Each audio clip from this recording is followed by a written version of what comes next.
नमस्कार दोस्तों, आज मैं आपको भादो मास के प्रथम बृहस्पतिवार व्रत की कथा सुनाने जा रही हूँ। प्रेम से बोलिए बृहस्पति देव की जय हो।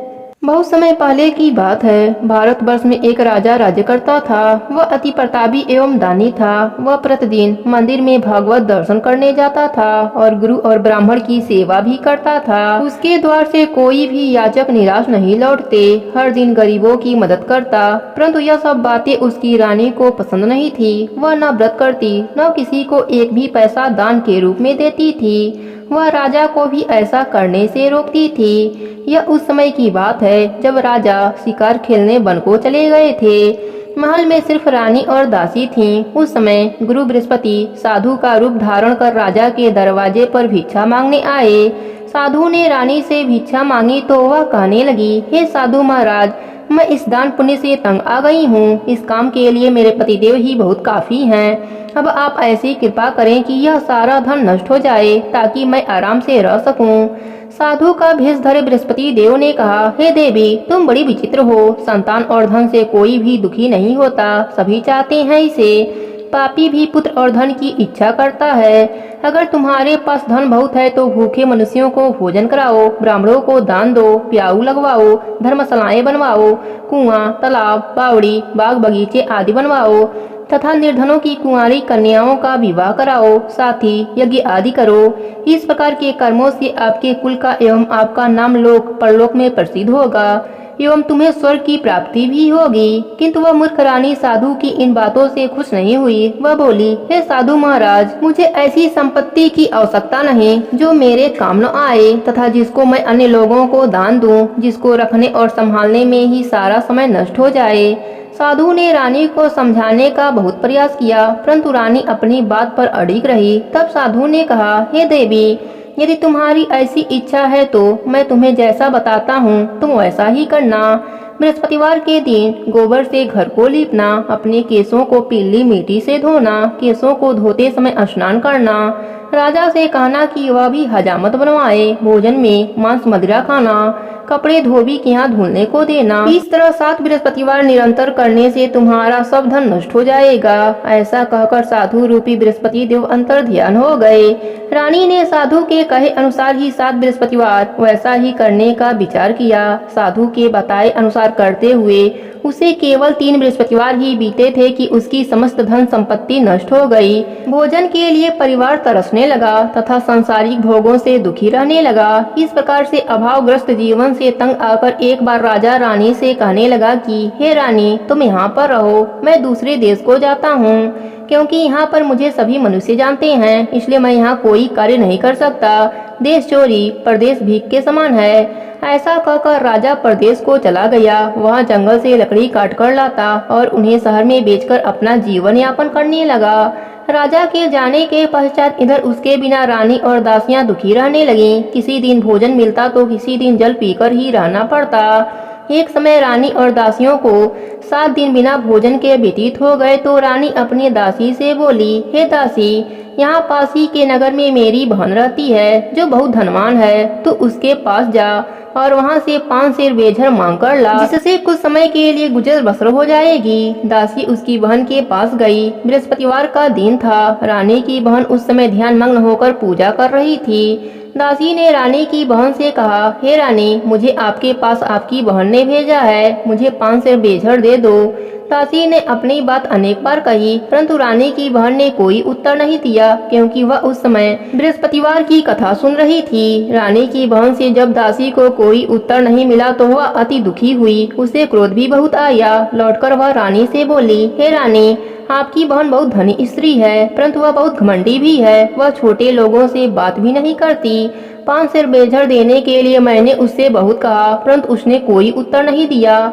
इस प्रकार मुझे निराश एवं खाली हाथ लौटना पड़ा। रानी बोली, हे दासी, इसमें मेरी बहन का किसी प्रकार से कोई दोष नहीं है। जब बुरे दिन आते हैं तब कोई सहारा नहीं देता, अपने पराये हो जाते हैं। अच्छे बुरे का ज्ञान विपत्ति में होती है। जो ईश्वर की इच्छा होगी वही होगा। यह सब हमारे भाग्य का दोष है। उधर पूजा समाप्त होने के पश्चात रानी की बहन ने सोचा कि मेरी बहन की दासी आई थी, परंतु मैंने उसे कोई उत्तर नहीं दिया। इससे वह बहुत दुखी हुई होगी। कथा सुनकर तथा विष्णु भगवान का प्रसाद ग्रहण कर वह अपने बहन के घर गई तथा बोली, हे बहन, मैं बृहस्पतिवार का व्रत कर रही थी, तुम्हारी दासी आई, परंतु कथा समाप्त होने से पूर्व न उठते हैं न बोलते हैं, इसलिए मैं नहीं बोली। बताओ, दासी किस कार्य से मेरे पास गई थी? रानी बोली, बहन, हमारे घर अनाज नहीं था तथा राजा प्रदेश गए हुए हैं। वैसे तुमसे कोई बात छिपी नहीं है, इस कारण मैंने दासी को तुम्हारे पास 500 बेझर लेने के लिए भेजा था। इस पर रानी की बहन बोली, हे बहन, बृहस्पति देव सबको मनवांछित फल देते हैं। देखो, शायद तुम्हारे घर के किसी कोने में अनाज रखा हो। यह सुनकर रानी की दासी घर के अंदर गई तो वहाँ एक घड़ा बेजर का भरा हुआ मिला। उसे बड़ा आश्चर्य हुआ, क्योंकि उसके अनुसार घर का एक एक बर्तन अन्न से खाली था। उसने बाहर आकर रानी को सारा वृत्तांत सुनाया। दासी अपने रानी से कहने लगी, हे रानी, देखो, वैसे भी हमको जब अन्न नहीं मिलता तो हम भी व्रत के समान ही रहते हैं। अगर इनसे व्रत की विधि तथा कथा पूछ ली जाए तो बृहस्पतिवार का व्रत हम भी कर लिया करेंगे। दासी के कहने पर रानी ने अपने बहन से बृहस्पतिवार व्रत, पूजन विधि एवं नियमों के बारे में विस्तार से पूछा। उन्होंने बताया, जो बृहस्पतिवार के व्रत में चने की दाल और मुनक्कों से विष्णु भगवान का केले के जड़ में पूजन कर दीपक जलाता है, पीला भोजन करता है, पीले वस्त्र धारण करता है तथा प्रेम पूर्वक बृहस्पति भगवान की कथा सुनता है, तो इस प्रकार करने से गुरु भगवान उस भक्त से प्रसन्न होते हैं, अन्य धन पुत्र देते हैं, मनोवांछित मनोकामना पूर्ण करते हैं। फिर व्रत एवं पूजन की विधि बताकर रानी की बहन अपने घर लौट गई। तत्पश्चात रानी और दासी दोनों ने निश्चय किया कि बृहस्पति देव भगवान का व्रत एवं पूजन जरूर करेंगे। 7 दिन पश्चात जब बृहस्पतिवार का दिन आया तो दोनों ने व्रत किया। घुड़सवार में जाकर चना और गुड़ बीन लाई और उसकी दाल बनाकर केले के जड़ में विष्णु भगवान का पूजन किया। अब पीला भोजन कहाँ से आए, यह सोचकर दोनों बड़ी दुखी हुई, परंतु उन्होंने व्रत किया था, इसलिए बृहस्पति देव भगवान उनसे प्रसन्न थे। एक साधारण व्यक्ति के रूप में 2 थाली में सुंदर पीला भोजन लेकर आए और दासी को देकर बोले, हे दासी, यह भोजन तुम्हारे लिए और रानी के लिए है, तुम दोनों इसे ग्रहण कर लो।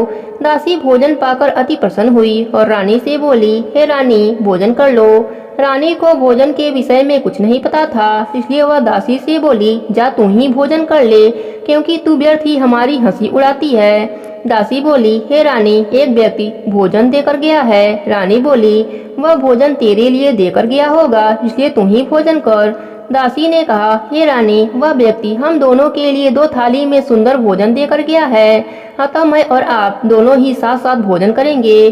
फिर दोनों ने गुरु भगवान को धन्यवाद एवं नमस्कार कर भोजन प्रारंभ किया। उसके बाद से दोनों प्रत्येक बृहस्पतिवार को गुरु भगवान का व्रत और पूजन करने लगी। बृहस्पति भगवान की कृपा से उन दोनों की भोजन एवं धन की कमी दूर हो गई, परंतु रानी फिर पहले की तरह आलस करने लगी।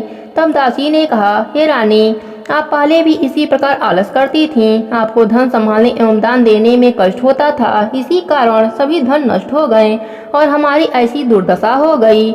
अब गुरु भगवान की कृपा से धन मिला है तो आपको फिर आलस हो रहा है। बड़े कष्टों के बाद आपने यह धन पाया है, इसलिए आपको दान पुण्य करना चाहिए। भूखे मनुष्यों को भोजन कराओ, ब्राह्मणों को दान दो, प्याऊ लगवाओ, कुआं, तालाब, बावड़ी आदि का निर्माण कराओ, कुंवारी कन्याओं का विवाह कराओ, मंदिर पाठशाला बनवाकर दान दो, धन को शुभ कार्यों में खर्च करो, जिससे आपके कुल का सम्मान बढ़े तथा आपको स्वर्गलोक की प्राप्ति हो एवं आपके पितृ प्रसन्न हो।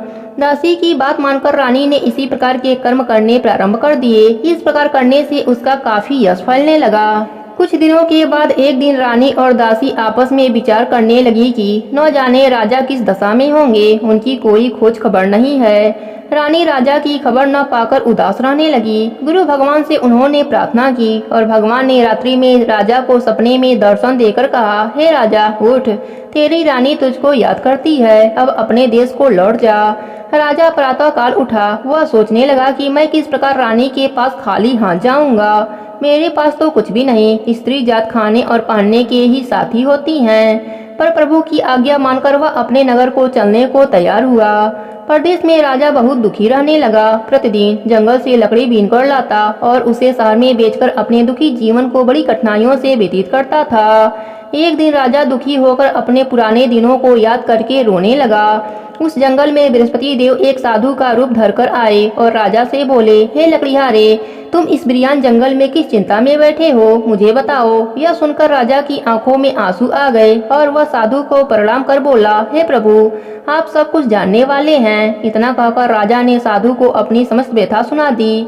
तब साधु रूप में गुरु भगवान राजा से बोले, हे राजन, तुम्हारी पत्नी ने बृहस्पतिवार के दिन बृहस्पति देव का अपमान किया था, जिसके कारण तुम्हारी यह दुर्दशा हुई है। अब तुम किसी प्रकार की चिंता मत करो, भगवान तुम्हें पहले से अधिक धन प्रदान करेंगे। देखो, तुम्हारी पत्नी ने बृहस्पतिवार का व्रत करना प्रारंभ कर दिया है। अब तुम भी बृहस्पतिवार का व्रत करके चने की दाल व गुड़ जल के लोटे में डालकर केले का पूजन करो, फिर कथा कहो या सुनो, भगवान तुम्हारी सभी इच्छाओं को पूरा करेंगे। साधु के वचन सुनकर राजा बोला, हे प्रभु, मुझे लकड़ी बेचने के पश्चात इतना धन भी नहीं बचता कि भोजन करने के उपरांत कुछ भी बचा सकूं। मैंने रात्रि में अपनी रानी को व्याकुल एवं व्यतीत देखा है। मेरे पास कोई साधन नहीं जिससे उसका समाचार भी जान सकूं। इसके अतिरिक्त मैं बृहस्पति देव की कथा भी नहीं जानता हूँ, जिसे कहकर या सुनकर मैं व्रत धारण कर भगवान बृहस्पति देव का पूजन कर सकूं।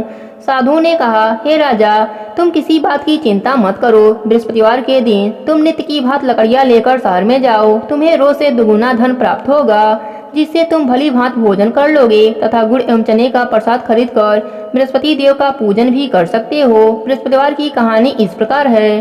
प्राचीन समय में एक बहुत ही निर्धन ब्राह्मण था। उसके कोई संतान न थी। ब्राह्मण नित्य पूजा पाठ करता। वह स्वभाव से दयालु तथा धार्मिक विचारों वाला व्यक्ति था, परंतु उसकी पत्नी बहुत मालिनता के साथ रहती थी। वह न तो स्नान करती थी, न ठीक से कार्य करती थी।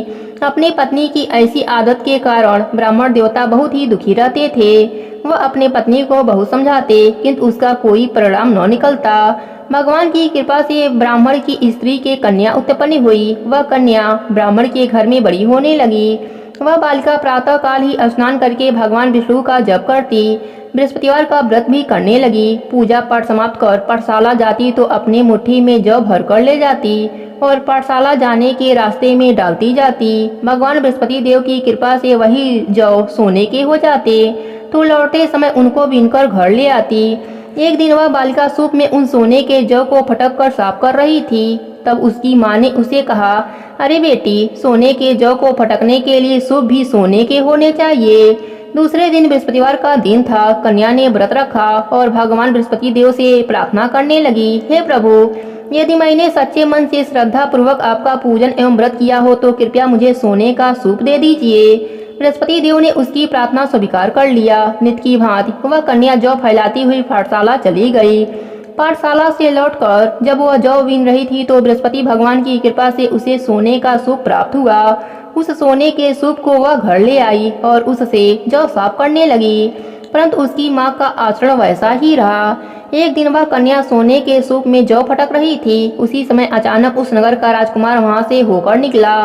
कन्या के रूप एवं कार्य को देखकर राजकुमार कन्या पर मोहित हो गया। राजमहल लौटकर राजकुमार अन्न और जल त्याग कर उदास होकर लेट गया। राजा को जब अपने पुत्र द्वारा अन्न जल त्यागने का समाचार ज्ञात हुआ तो अपने मंत्रियों के साथ वह राजकुमार के पास आए और बोले, हे बेटा, तुम्हें किस बात का दुख है? किसी ने तुम्हारा अपमान किया है अथवा कोई और कारण है? मुझे बताओ, मैं वही करूंगा जिससे तुम प्रसन्न हो जाओ। राजकुमार ने अपने पिता की बातें सुनी तो वह बोला, आपकी कृपा से मुझे किसी प्रकार का कष्ट नहीं है। किसी ने मेरा अपमान भी नहीं किया है, परंतु मैं उस कन्या के साथ विवाह करना चाहता हूँ जो सोने के सूप में जौ फटक रही थी। यह सुनकर राजा आश्चर्य में पड़ गया और बोला, हे राजकुमार, इस तरह की कन्या का पता तुम लगाओ, मैं तुम्हारा विवाह उसके साथ अवश्य ही करवा दूंगा। तब राजकुमार ने प्रसन्न होकर राजा को उस ब्राह्मण कन्या के घर का पता बताया। राजा के आदेश पर मंत्री उस कन्या के घर गए और राजा का आदेश ब्राह्मण को कह सुनाया।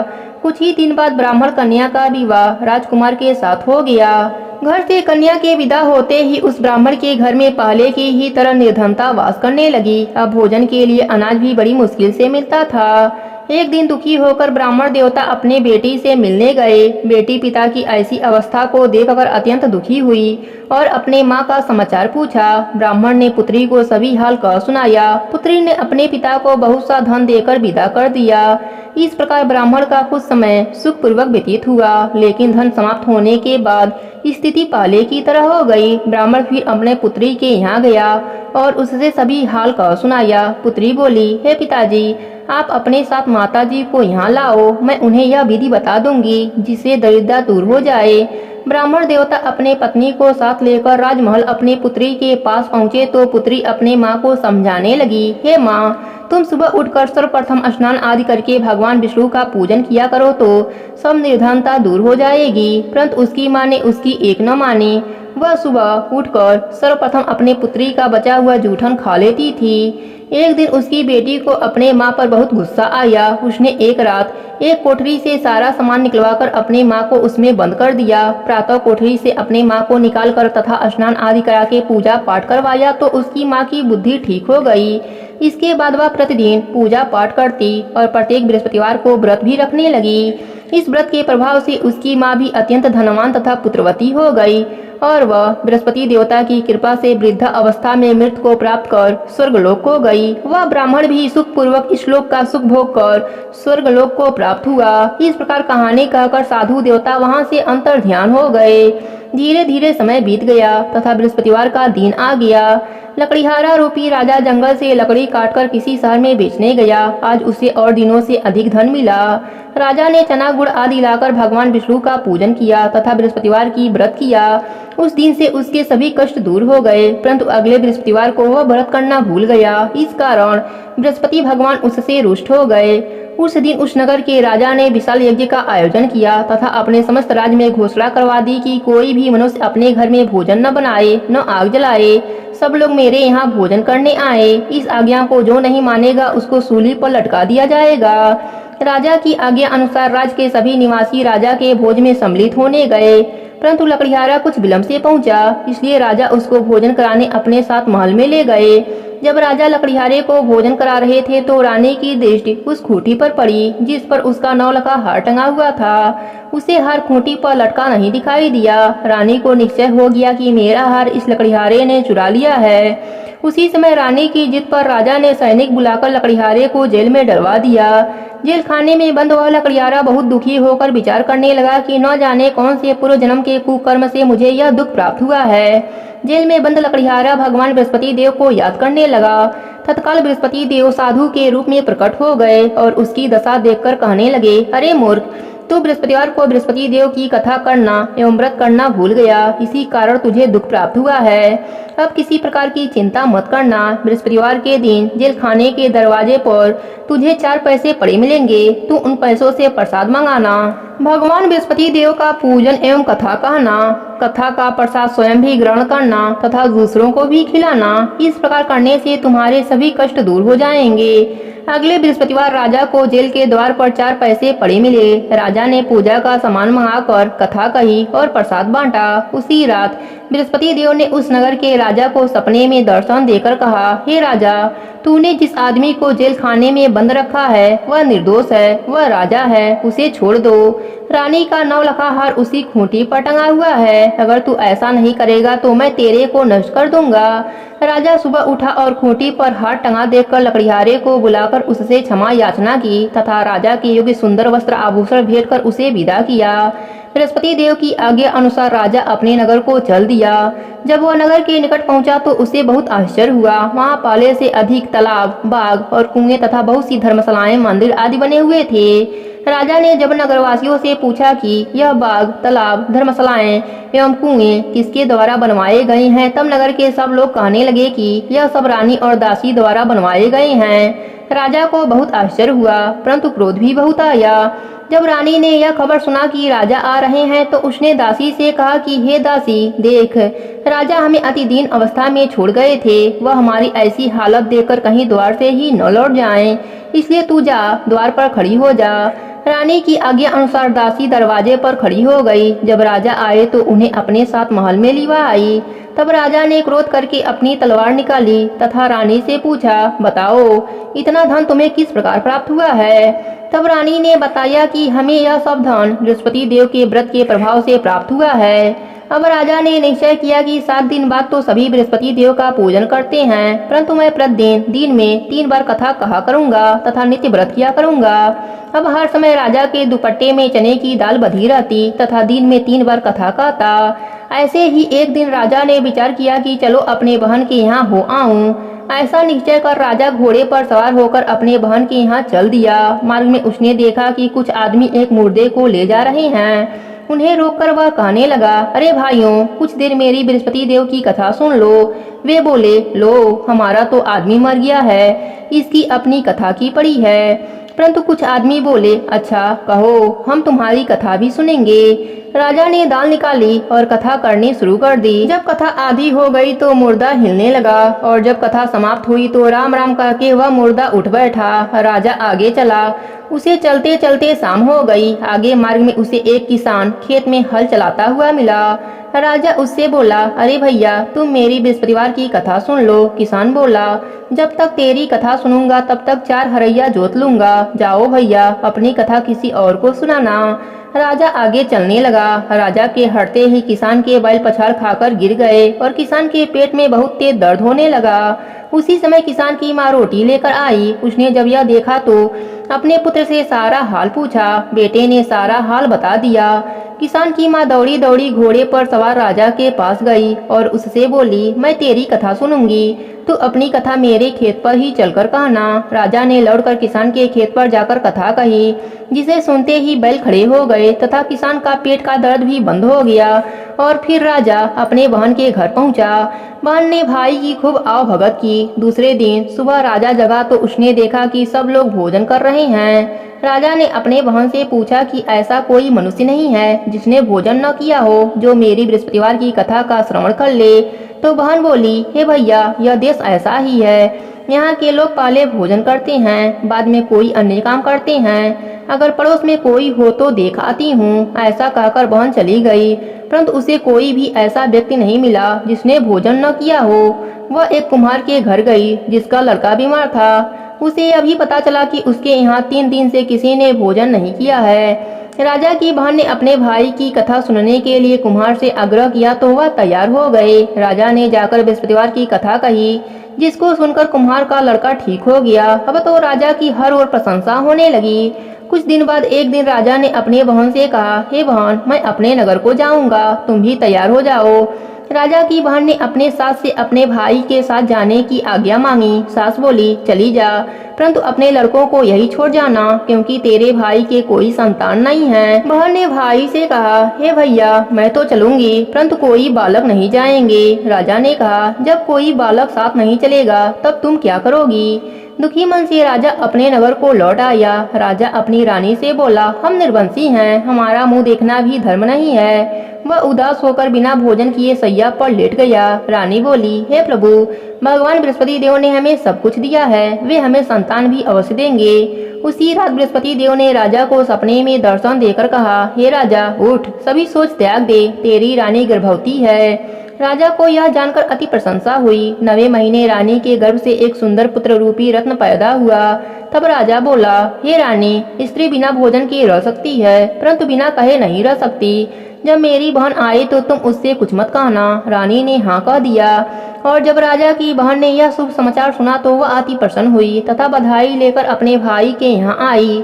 तब रानी ने कहा, घोड़ा चढ़कर नहीं आई, गधा चढ़कर आई। राजा की बहन बोली, भाई, मैं इस प्रकार न कहती तो तुम्हें औलाद कैसे मिलती? भगवान बृहस्पति देव ऐसे ही हैं, जैसी जिसके मन में कामनाएं हैं सभी को पूर्ण कर मनवांछित फल देते हैं। जो श्रद्धा पूर्वक बृहस्पतिवार का व्रत करता है, कथा पढ़ता है अथवा सुनता है और दूसरों को सुनाता है, बृहस्पति देव उसकी सभी मनोकामना पूर्ण करते हैं। बृहस्पति देव उसकी सदैव रक्षा करते हैं। जैसे रानी और राजा ने बृहस्पति देव की कथा का गुणगान किया, उनकी सभी इच्छाएं बृहस्पति देव ने पूरा की। इसलिए सबको कथा कहने अथवा सुनने के बाद बृहस्पति भगवान का प्रसाद ग्रहण करना चाहिए तथा सच्चे मन एवं भावना से भगवान बृहस्पति देव का मनन करते हुए उनकी सदा जय जयकार करनी चाहिए। प्रेम से बोलिए बृहस्पति देव की जय हो।